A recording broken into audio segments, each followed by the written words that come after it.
In 221 BCE, a single ruler achieved what had seemed impossible, uniting China's warring kingdoms under one throne.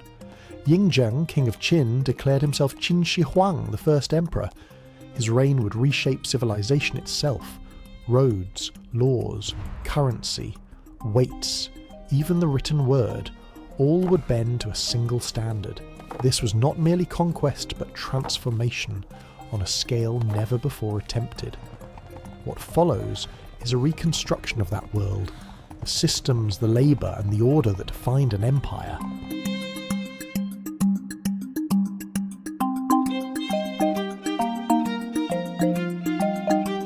Xianyang, the Qin capital, awakens with the sun. Smoke from cooking fires drifts above dense clusters of grey-tiled rooftops as the city's grid of streets fills with movement. Along the main thoroughfares, officials in formal dark robes walk toward government offices while merchants haul goods on handcarts through the crowds. Labourers carry loaded shoulder poles past timber-frame buildings lining the hard-packed roads. In the central marketplace, vendors prepare their stalls. Clay pots, dried meat and baskets of millet grain appear on low wooden tables beneath canvas awnings. Transactions here follow strict imperial standards. Merchants weigh goods using official bronze scales and accept only ban liang coins, the empire's sole legal currency. Nearby, a public scribe writes on bamboo strips using standardized small seal script. This unified writing system allows documents from any region to be read throughout the empire. Officials erect notice boards bearing newly posted laws. A clerk recites the text aloud for those who cannot read, while citizens gather to listen. Guards patrol the stalls, inspecting weights and merchant permits. Order is visible everywhere. The imperial palace dominates Xianyang's skyline. Massive rammed earth walls faced with stone rise above the surrounding city, a physical declaration of centralized power. Guards stand motionless at the gates, while officials arrive in ranked procession, entering the vast courtyard in strict hierarchical order. This is the administrative heart of the empire, where information flows inward and commands radiate outward. When the emperor appears, every official drops to his knees simultaneously. Reports arrive from across the realm: tax yields, labour quotas, legal disputes, military readiness. Each document passes through the emperor's hands. His responses are recorded by court scribes and transformed into official edicts. In scribal chambers nearby, dozens of clerks copy these orders onto bamboo strips using standardized script. The completed documents are sealed with clay bearing the imperial mark. Forgery means death. Messengers receive these sealed edicts and ride out immediately along imperial highways. The Qin road network stretches thousands of lei across the empire, built to standard widths that allow rapid military deployment and communication. Distance markers track progress. Way stations provide fresh horses. An order issued at dawn in Xianyang can reach frontier garrisons within days. At a military garrison near the northern frontier, soldiers drill in precise formation. The Qin army is organised into standardised units with clear chains of command. Infantry move as single organisms, stepping, pivoting and striking in unison. This discipline transformed Qin from one kingdom among many into the conquering force that unified China. Every weapon is manufactured to specification.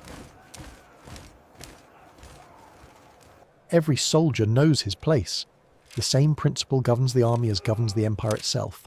Uniformity creates strength. Crossbow units drill with lethal efficiency. Soldiers fire in rotating volleys, one row shooting while another reloads. In the armoury, officers inspect every blade. Bronze swords must meet exact length and sharpness requirements. Armourers work constantly, sharpening edges, replacing grips, straightening bolts. Each weapon bears a maker's mark. If a sword fails in battle, the craftsman who forged it can be identified and punished. Accountability extends from the lowest labourer to the highest general. As evening falls, soldiers receive measured grain rations and stand for roll call. Rosters track every man. Desertion carries the death penalty, not only for the soldier, but potentially for his family and neighbours under Qin collective punishment laws. Meanwhile, across the empire, labourers build the roads that hold it together. They march to construction sites at dawn under armed guard, conscripts fulfilling mandatory labour service required of all adult men. The work is gruelling. Teams dig, haul and tamp earth flat, building roads to standardised widths that allow military chariots to pass in both directions. Supervisors measure each section against imperial specifications.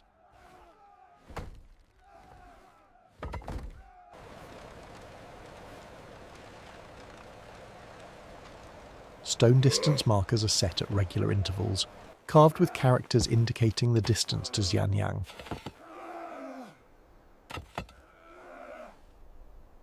A foreman records daily progress on bamboo tallies.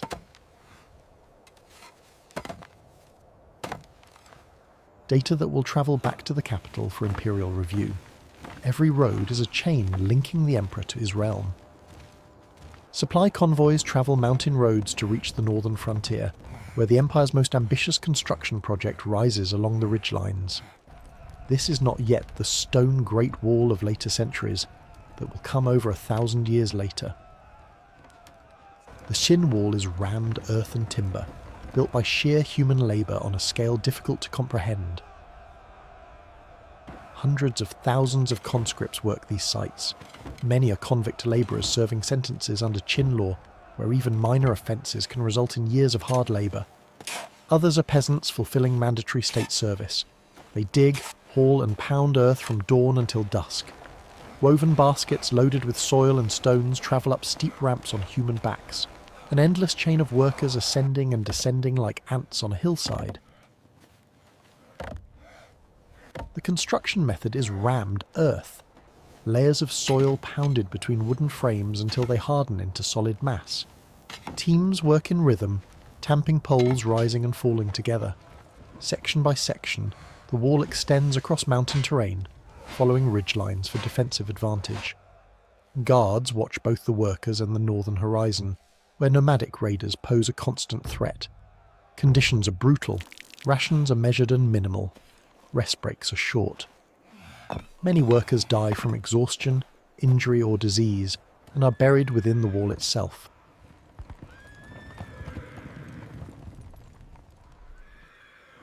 The human cost of this barrier is staggering, yet the work continues, driven by imperial decree.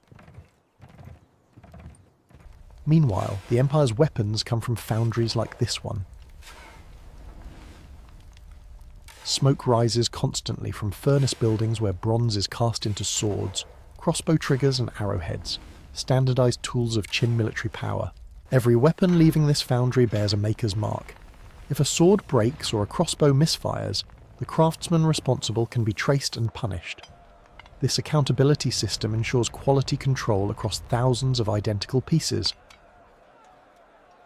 Bronze triggers are cast to such precise specifications that components from different foundries are interchangeable, a revolutionary standardization that keeps the Imperial Army functioning as a single machine.